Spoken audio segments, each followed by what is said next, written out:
ఈరోజు ముఖ్యంగా రాష్ట్రంలో కులగణన అదేవిధంగా స్థానిక సంస్థల్లో రిజర్వేషన్లు ఎలా పెంచాలనే అంశంపైన చర్చ జరుగుతుంది.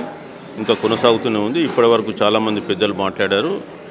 ఇంక్లూడింగ్ మాజీ స్పీకర్ మధుసూదనాచారి గారు, ప్రస్తుత legislative assembly deputy chairman Shri Banda Prakash garu, ఇతర పెద్దలందరూ కూడా చాలామంది వచ్చారు. హనుమంతరావు గారు కూడా వచ్చారు, గౌరవనీయులు. సో ముఖ్యంగా ఈరోజు ఉన్నటువంటి ప్రధానమైనటువంటి బీసీలు కోరుకున్నటువంటి అంశం ఏంటంటే కులగణన. రాష్ట్ర ప్రభుత్వం అధికారంలో లేనప్పుడు కులగణన చేస్తామని చెప్పి ప్రామిస్ చేసి, అదేవిధంగా